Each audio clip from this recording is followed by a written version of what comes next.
Actually, when we speak about the voice of women in the Arab countries, I don't think we mean women filmmakers or women films and male films, because I think it's very old things to say that. But there is really in the Arab countries several women directors and actors and producers, and in different parts of cinema field, not only in the last 10 or 15 years, but in the beginning of cinema. I mean, one of the best and the first producers in Egyptian cinema in the 20s was a woman.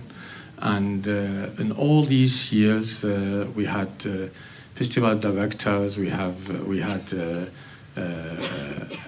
a lot of important filmmakers in different fields, in fiction, documentary, shorts, but today we have four really representative of Arab community filmmakers, representative in different also geographical aspect, because we have Palestine, we have Syria, we have Tunisia, we have Egypt.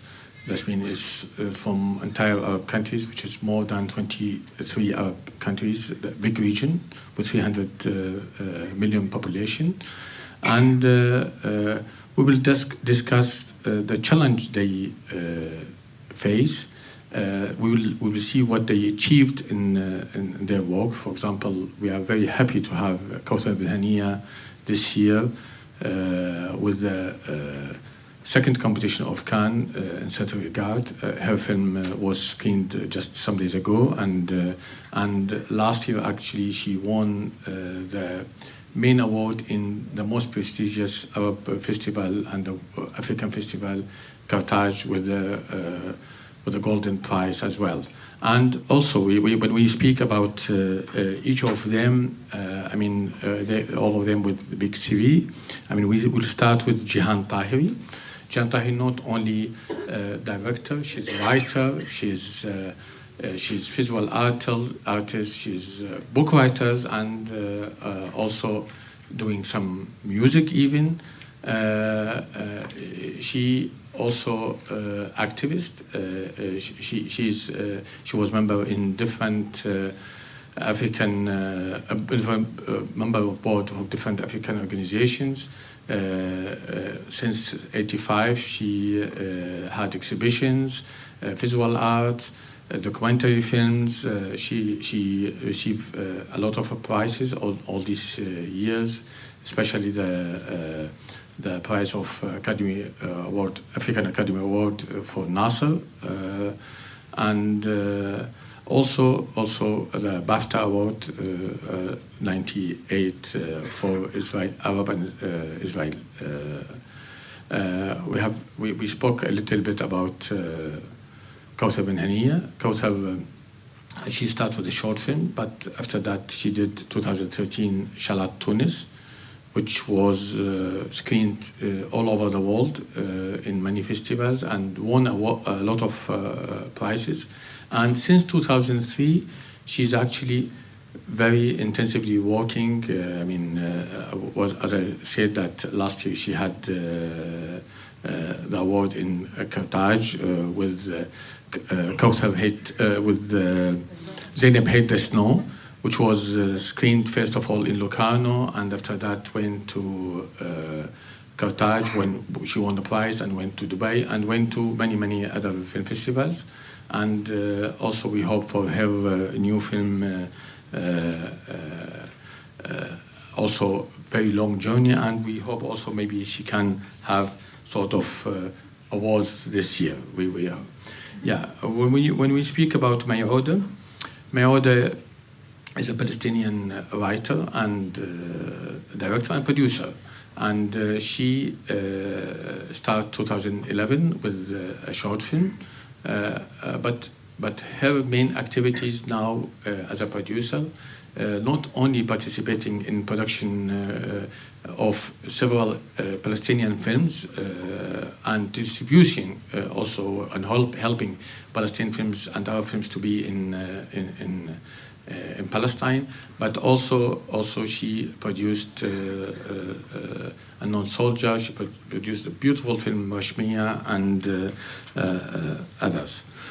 Regarding, I will look to your page. Just that's why Diana Jawdi. I mean, actually, approximately all of panelists, we know each other for long years. I was the director of Senate Fund, and 3 of them received Senate awards, and I know which kind of work they did all these years. Jan Jawdi, also director and also producer, and at the same time, she's activist. I mean, she helping our filmmakers in all entire countries. When we not only with the festival which she co-founder in Syria in 2008, Dog Box, but also with her support now in Berlin, hosting Syrian and Arab filmmakers with a big support. Also, she produced and co-produced several important films like Silver Water, Syria Self-Portrait, which was in special program in Cannes 3 years ago, and also the very famous film Return to Hems, which went to a huge number of film festivals, more than maybe 100 film festivals, and won more than 28 awards, and other things she do. I will start with Jihan. I mean, from 85 to now, we didn't stick to kind of production. I mean, sometimes you do a small visual art project, sometimes exhibition, sometimes you are correspondent of magazine, sometimes you're doing long documentary like Nasser. I mean, which kind of reason push you for that kind of production? Well, I guess for me it's been, first of all, thank you. Thank you for all, and I'm really happy to be here. I think it's been an evolution in terms of, first in terms of trying to find a format to articulate things and experimenting with, I mean, at the heart of it, it's all about storytelling as far as I'm concerned. And so I started off as a journalist, and there was a real break, and I thought in many ways I saw journalism as a first draft of history, and being able to write features was also a form of storytelling. But I think the Gulf War completely shifted my perception of what real stories, our access to real stories, and journalism and the speed of journalism meant that I didn't really believe that I had the means of telling the stories I wanted to tell.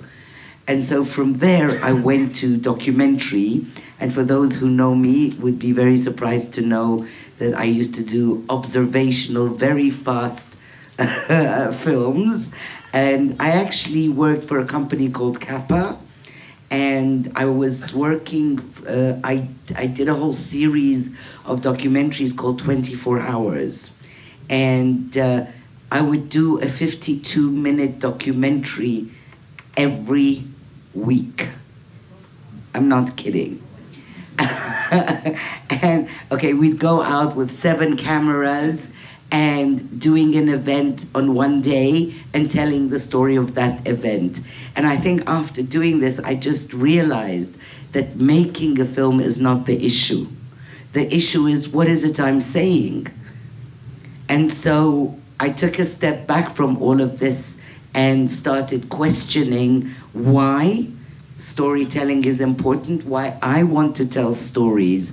And I think that it's very related to questioning identity. It's very related to trying to position yourself in a more universal space. And I personally decided that my story is about,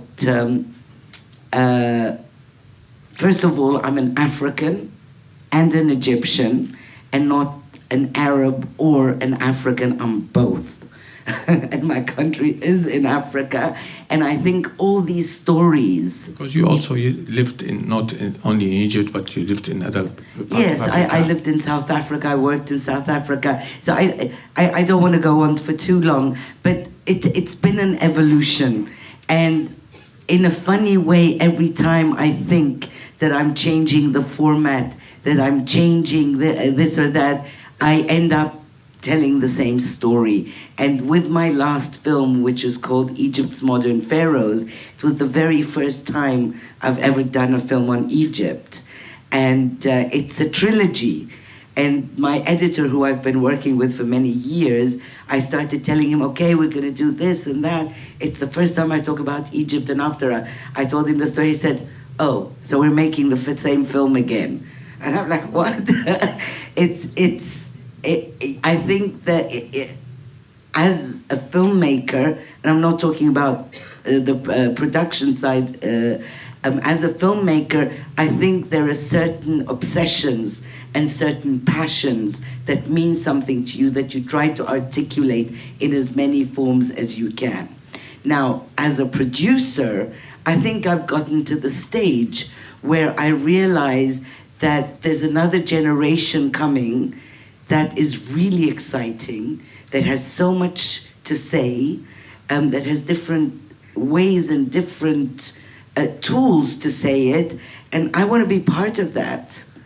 And so it's accompanying them, it's only by accompanying them that I can be part of that. So voila, so these are the different hats.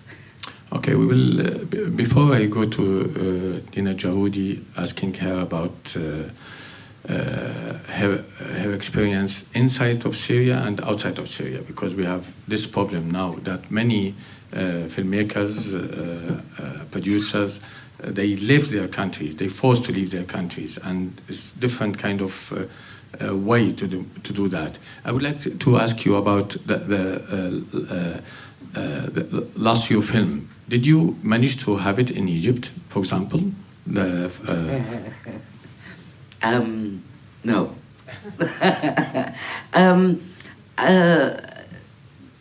It's really funny, and it's really actually traumatizing. None of my films, I think I've been to hundreds of film festivals over the years. I'm not going to talk about awards. I've won a few. I've never ever been invited to anything in Egypt, ever. And none of my films, I've done like 18 films, and I've never ever been invited. And it was, I don't know, voila. So being in Toronto and being... That's true. Panorama under the French. That's true. The one, but I was under the French section, not as an Egyptian. Yeah. And of course, Marianne Khouri, thank you very much. But as an Egyptian filmmaker going to Egypt with my film, never. Okay, Diana. Sorry about that. Tell me, please. I mean, you start Dogbox in Syria, and even when you left Syria, you did sort of one outside of the country festival edition. How you see your role to follow yourself as a Syrian, helping Syrian people, and also your subject always Bill Syrian.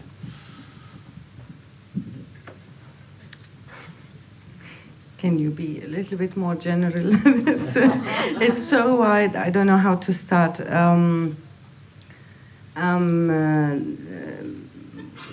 When we started the festival, because obviously it's not only me, the whole 4 or 6 people who were co-organizing the festival.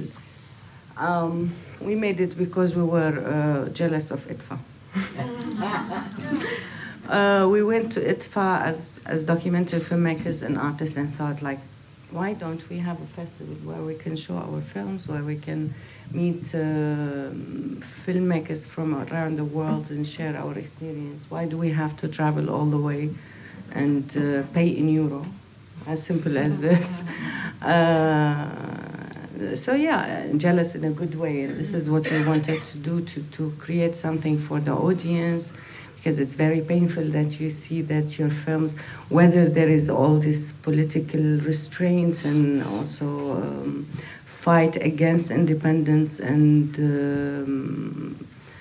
censorship in the country, there is the everyday pain that your film, that you are unable to be inspired as an artist. Can you hear me? Yeah, okay. Yes. You cannot be inspired as a filmmaker very selfishly, but also that there is no communication between you and the audience, that you cannot have a debate and so on. So when we started the festival, it ran for 4 years, and we, next to the festival, or in parallel, there was a documentary campus for 7 days for Arab filmmakers, also, or for filmmakers from the Arab world. And later, no, we didn't do anything outside Syria. We ran when we had to stop due to economical and political and human rights conditions in Syria. We had to stop the festival in 2012. It didn't play. And we ran an international campaign. We called it Global Day for Syria, DocSpock's Global Day for Syria, in 38 cities around the world, in collaboration with documentary film festivals and screens. And it ran for 2 years. Because we always thought, like, the festival or DocSpock created a window for local people, a window to the world. And at one point, after the Syrian revolution or uprising, when we saw that the world doesn't really care, as simple as this, except for the few who care originally, we thought, okay, maybe the world needs a window into Syria. So this is why we screened films from Syria around the world.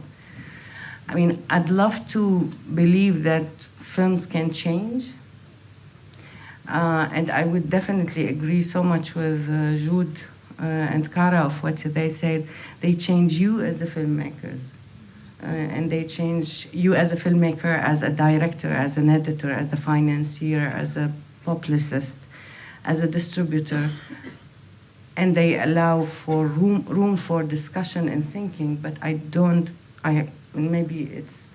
maybe it's also frustration, but I don't think films change, and I don't think that film's role or raison d'être is to change.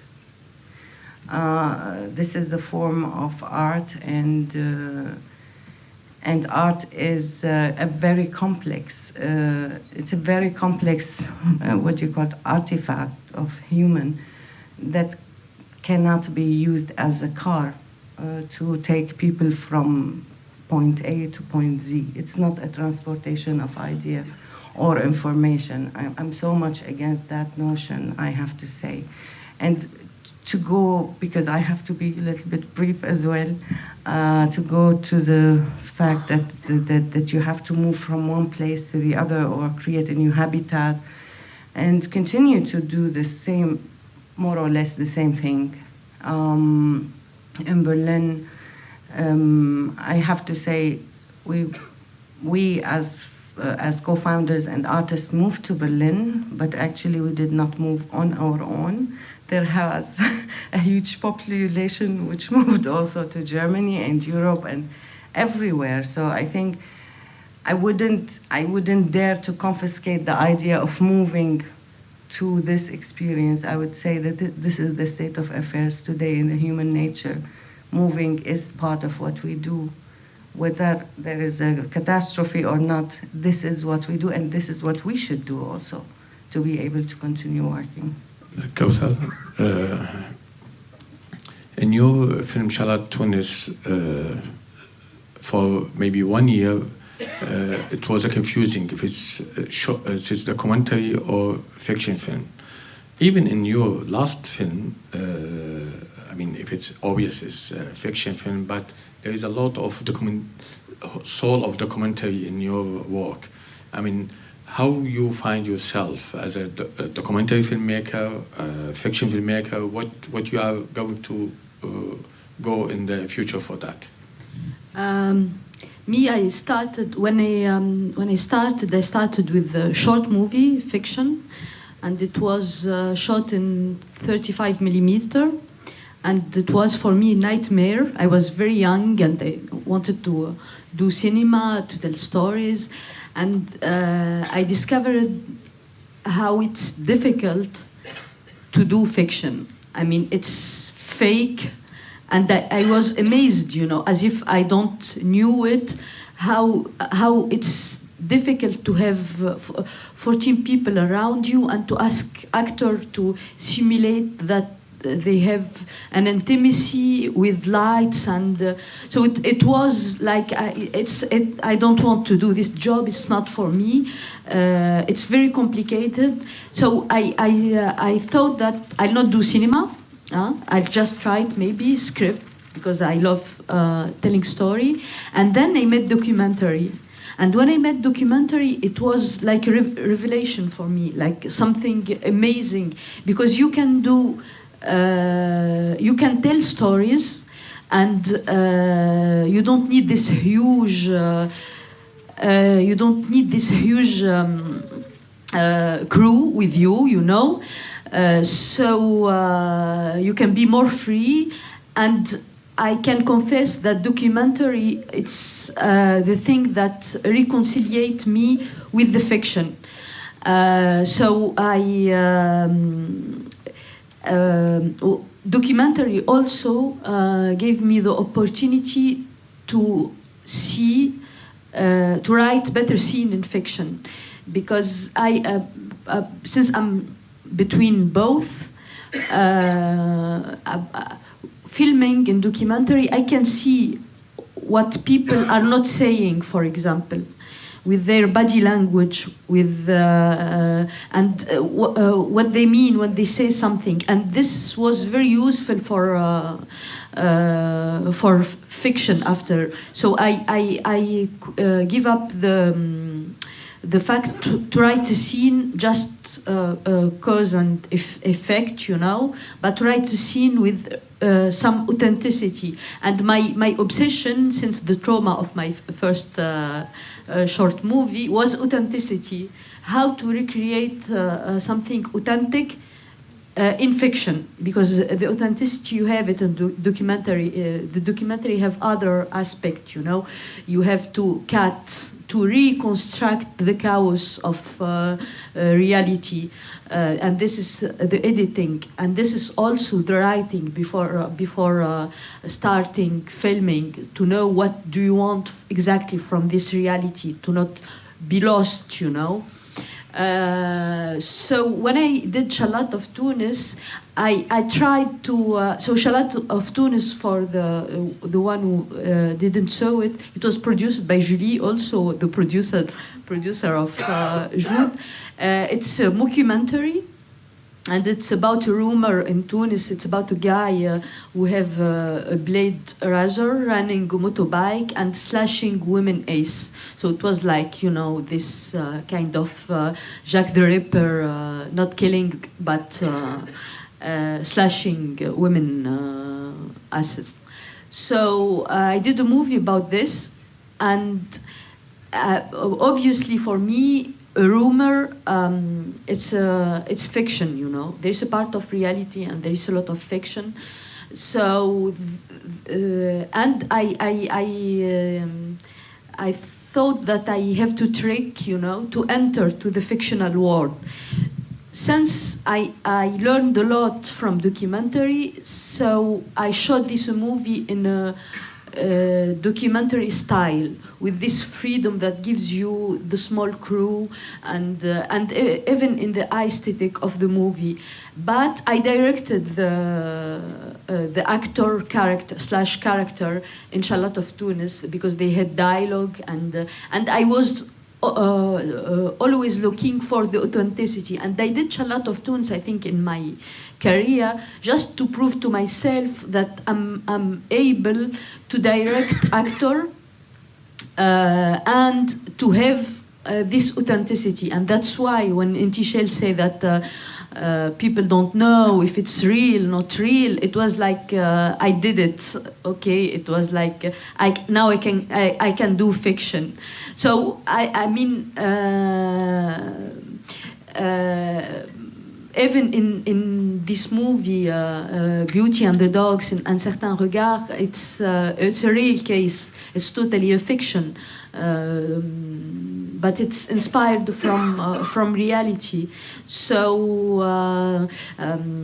okay, I mean, this is what I learned from documentary. Documentary give me this kind of reconciliation with what is fake in fiction, and to have authenticity in the lies of fiction.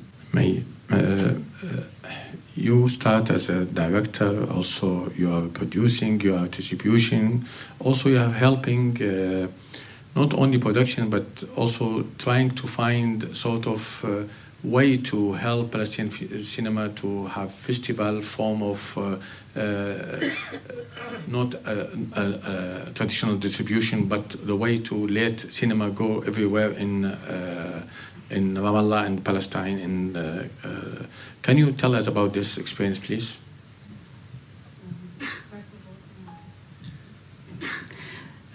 First of all, thanks a lot for being here, and I guess it's really important to have such a platform here in Cannes for not only for the amazing filmmaker from the Arab world, but also for the amazing work from the documentary to have a spotlight here in Cannes. Yes, I started as a director because for me, I wanted to have like a journey to discover what I want, as Jude also said in the beginning, because filmmaking is trying to discover what you want to say, or try to connect from the inner side of you, the inner voice, what you want to say loudly. So yes, I started with directing because I was searching of the word of freedom, and that's why I went to Gaza for adventure to discover this word, and I discovered it through three women in Gaza, and I saw Gaza in 3 different perspectives through these women, incredible women. When I finished the film changed me because it was really a lesson that I really learned, and how the people actually reacted to the film. It also shocked me a lot because the film went out after the revolution, but I was shoot the documentary before the revolution, so I sense it in the documentary, and people actually can say this. And thank for you, I was actually took my student film to the big festival in Abu Dhabi, and I was competing with a lot of great directors. After this film, I went back to Palestine. At that film, I was studying in Norway as a master in filmmaking. I went back to Palestine, and I was amazed of the stories that I actually start hearing it from a lot of young people. And I said, okay, why to be selfish and to direct my stories? I want to produce also this kind of really nice stories. I really want to see these stories on the big screen. And this is what let me actually started producing. And in Palestine, we don't have a cinema industry. We have directors and great films, directors that lives outside Palestine mainly, and they come to Palestine to shoot. So I said, okay, but I took the decision to actually stay in Palestine and would try with a lot of young Palestinian lives in Palestine to try to create a cinema industry in Palestine. So since a while, like now I can say that we have a little bit of a scene of a cinema industry, and that actually related to after I produced a couple of films, and the films were really successful outside Palestine in festivals and European cities, and screened in many TVs. But unfortunately, we didn't have the platform to screen our films in Palestine, and that's why I started to distribute. I know that it's like I can't carry a lot of like eggs in my hands, but this is the way to do it. Like we're fighting for freedom, we're fighting to cinema as well, and I guess I disagree with the point that cinema can change. Cinema can change, and Palestinian cinema actually approved that it went far away than the politicians, because the Palestinian cinema put Palestine in the map before the politician put Palestine, actually, through the political. Thank you.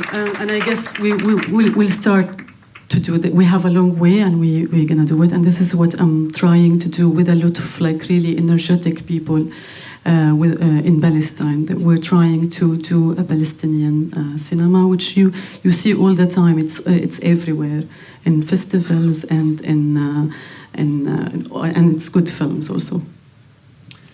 Diana, we go specific to the documentary part. I mean, I know in Syria it was long tradition of fiction films, and there is several great filmmakers in Syria, and it was one time probably second mainstream industry in the Arab countries after Egypt. But in the last years, especially after the revolution, it was like explosion of documentary, and actually several very, very documentaries from Syria. Can you tell us about that? Can you spotlight this experience? Is this right? Okay. Yes, fiction in Syria in the 70s, 60s also, it was more advanced than documentaries. But I have to say that in the 70s, when late Omar Amir Alai was started doing documentaries in Syria, he made one documentary through the National Film Organization, which is 72, the film board. 72. Yeah. And which is the film board cinema film board in Syria, and then another film, Chicken, which was also made by the national TV or financed by the national. And after those two films, which were banned in Syria, he was more or less exiled to live in France, where he continued to make films about Syria, Lebanon, Egypt as well, Yemen, etc., etc. And I have to say that I think one of the most pirated films in the history of Syrian cinema were those documentaries, because people wanted to watch these films a lot. So actually, I did a retrospective of Arab film documentary in 1996, and we screened 50 films from entire Arab countries. And from Syria, we didn't find just a few, and two of them was by Omar Amir Alai. And I think, so I'm not sure, because the problem is that we don't have enough information or data or studies about the distribution of films from the Arab region, or the number of production. We know the official statistics, probably some observations, some independent, very, very minute, geographically speaking, studies. So I don't know how much, if we can actually measure how many people were exposed to watching documentaries during that era, as compared to how many people have watched fiction films from Syria. But yes, this may be sometimes the repression, like when you repress filmmakers from disseminating their films, and you repress the audience from accessing these films, you're creating demand in a way. So I think when after the 2000, which we call in Syria Spring of Damascus, when when the new dictator came in power, there was a different, or less of an iron fist also in artistic productions. The internet was introduced, new media, etc., etc. So filmmakers started doing films, and filmmakers, for many filmmakers, documentary is more accessible than fiction because of the budget, because it's easier, because of the illusion that it's easier, etc., etc. So there were more fiction, more documentary films. And then I'm lucky to be from the early generation of the 90s who started doing films earlier, you know, experimental films, documentary, fiction, and animation as well. The money from the higher Gulf country, from the higher income, countries were also financing TV and on a pan-Arab level. You mean Al Jazeera and Al Arabiya? Al Jazeera and Arabiya in classical documentaries or reportage, but also in NBC and so on. So the fiction was also being nourished and so on. And this allowed, because it's connected in a way. It's not the same market, it's not the same art form, it's not the same mechanism or talent, but the fact that you have more equipment in the market, you have more technicians in the market, you have importation, the censorship is lighting up, etc. All this allows for a dynamic to happen. It does not create independence or whatever, but it allows for dynamics to happen. And then when the uprising started in Tunisia and Egypt and Libya and Yemen, and then lately in Syria, later in Syria, I think people just filmed themselves. You know, like they broke this fear or this barrier of fear of I don't want to look in the mirror, because I remember when I started making films, nobody wanted to be filmed. You know, like, because they're either they afraid because of the intention or the agenda or the money behind this, or where it's going to be screened, or why are you making this, or because they just don't want to look themselves in the mirror. It wasn't a very beautiful picture of oneself. I have to say, people had to deal with a lot of ugly and undignified life they had. So. But this changed, this broke. Maybe that did not to create great stuff, but it broke, and I think it gave license for people to look at themselves, and by this they transfer this license to filmmakers to make films in a way. You see what I mean? And I think this is where filmmakers, Syrian filmmakers, but I think the same also in Egypt and Tunisia, filmmakers felt like, okay, we can do something, and actually we are accepted as part of people, you know, as part of our own, like we do have a local audience that is interested in watching what we produce. How do we express this collective existence? Before we go to the question, I asked Jihan to tell me which kind of main challenges face the documentary filmmaker in the region, and especially women filmmaker.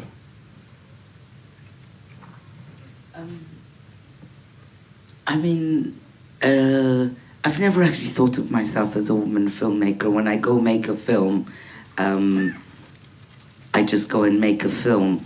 But I actually see a bit of an advantage, because you're consistently underestimated. When you walk, I make political history films, and usually very heavy films that I'm interviewing presidents, prime ministers, people that are men who are very powerful.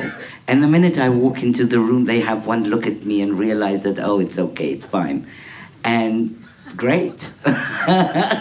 And so usually I get from them where they want to lead me, which is half the battle. And then when they're done with that, it's like, okay, now what about my questions? So I think this underestimating a woman, you can take negatively, but you can use in your favor. But obviously, I think documentary is very often relegated to sort of the younger, less, the uglier little sister.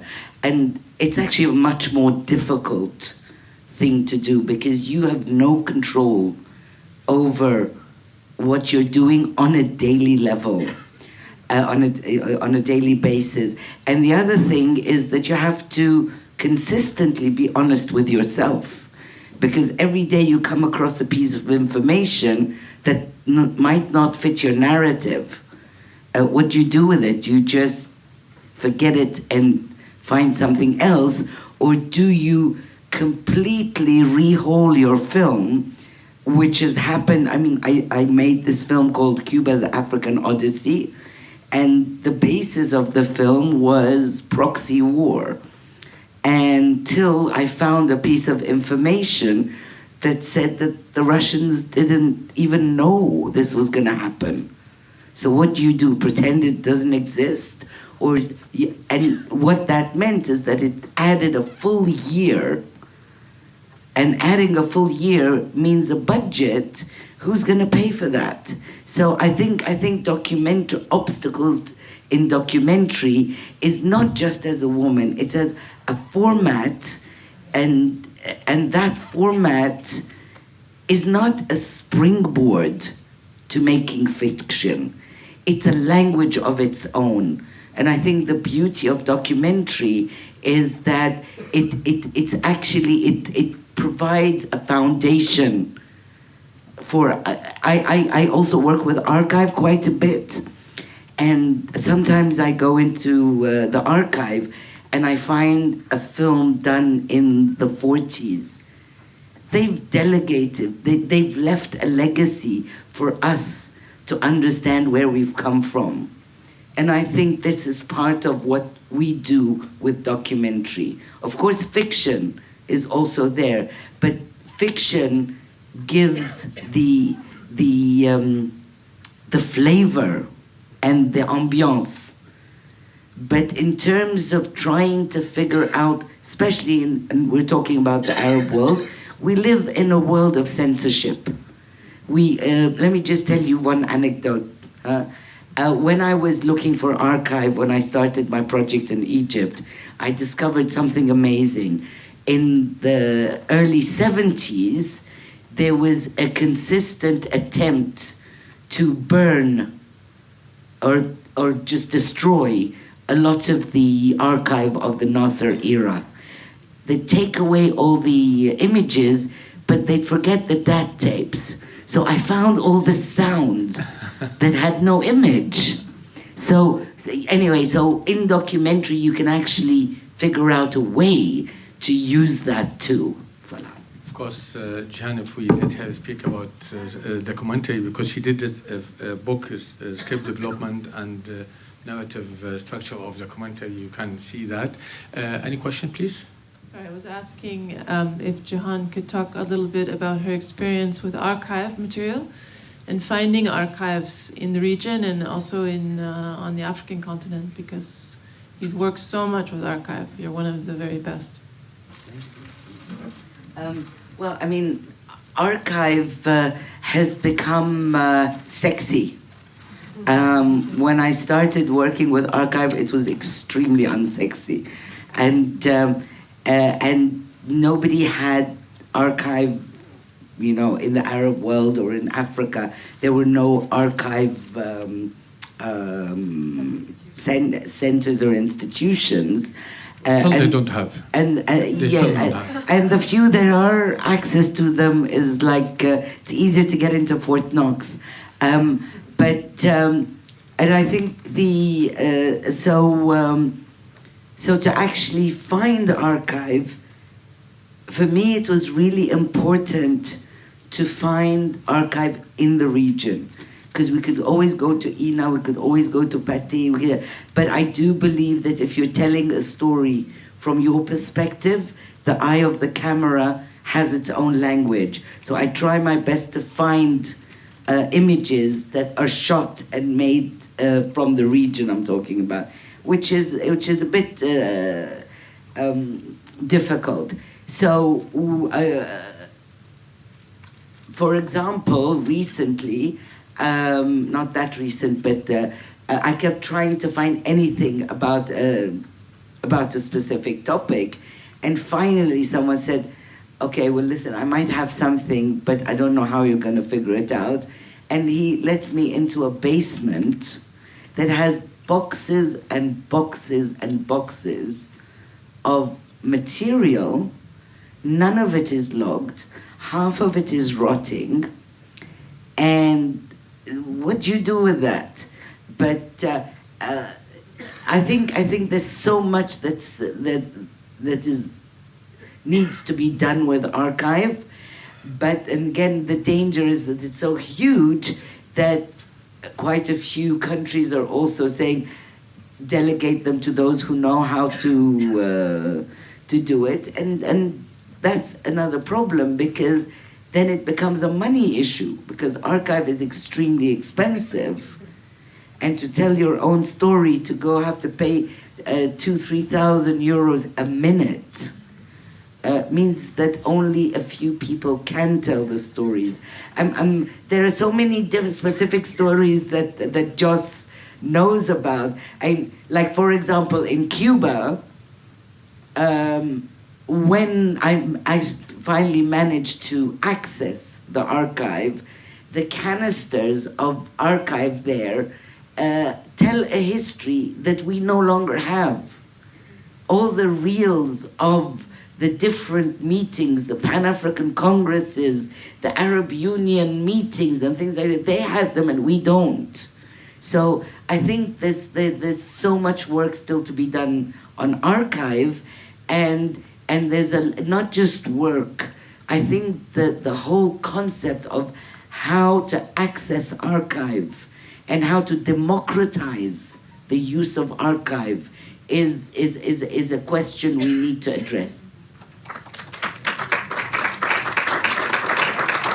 Yeah, one last question, please. Yeah. First, I would like to congratulate the filmmakers at the panel for being here first. And I would also like to congratulate Kauthar on your film. I saw it the other day and it's amazing. I really advise everybody to go and see it if they get the chance, and I hope it wins. So, really, it's just a great movie. Thank you. This is not a question for a specific one of the speakers. Anyone who would like to comment on challenges that we face in the Arab world making films? I need one of you to answer, because we have just 2 minutes left, please. We have a lot of challenges from where we can start. I guess I'm not going to speak only for documentaries, because I guess filmmakers, women, and they have the same difficulties. The main difficulty is that we don't have infrastructure for cinema industry. We don't have cinema funds. We don't have distribution, which is like, this is actually main problem, because we don't get tickets, money from people seeing our films, which is really a problem. For me as a Palestinian, my mainly problem is the freedom of movement. And unfortunately, I can't move freely inside my country, and also in the Arab countries. The last documentary we're producing, we managed to shoot in Japan, but until now we're not allowed to enter Lebanon to finish the film. So this is also a difficulty, plus the limited resources of money to make it. So yeah, this is in a brief question. To comment, I cannot shut up. I think so many challenges, and I thank you for bringing in I think the mobility inside one's country, but also among the Arab countries, and also with the rest of the world. I live in Berlin now. I have a residency in Berlin, but I still have, I am unable to enter Egypt or Morocco or go to Serbia. If I want to go to USA, it takes 3 months to arrange this. No longer. It was temporary. But anyways, and I can give a lot of examples. And this is not only Syrian filmmakers, Palestinian filmmakers, Egyptian filmmakers are not allowed to.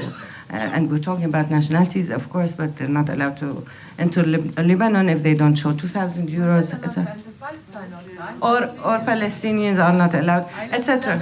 Yeah, so there is the mobility, but inside one's country, also it's a problem. Yes, of course, Palestine is an obvious thing. Syria now with the segregation between who is where and so on, and it's not only after the violence escalated to a level of a civil war, but also before that, you are not allowed. You need to show an identity. You need to show. You don't have a license. You don't have the right of registering reality, or to enter archive and use it, etc., etc. All of this, and also the social pressure, whether female or male, the social pressure that is placed upon filmmakers because they are spies or showing our dirty laundry, as we say in Arabic, you know, to the rest of the world, not showing people women's faces, etc., etc. So it's of course the social norms and the political norms and those and the unlegalized way of approaching this, because we don't have laws before funds and before schools. The fact that there are no ways of legalizing stuff, you know, like I need a law that tells me I'm allowed to do this, I'm not allowed to do that, and then I can revolt against it or lobby against it or work on syndication with other filmmakers or other activists so I can object or voice my, or actually reach this panel and talk about it and something happen afterwards. Because this is one of the things where you will always find frustration of people accepting to be on such panels because they are so frustrated that, so we spoke for an hour, we entertained each other and we vented a little bit. And what happened next? Will happen actually. I think this panel is important also to let people all over the world to know what we are challenging, and thank you very much for all of you. Thank you for listening to us, and I'm sorry that I gave you one less question because you present in Cannes is that huge. Kauthar.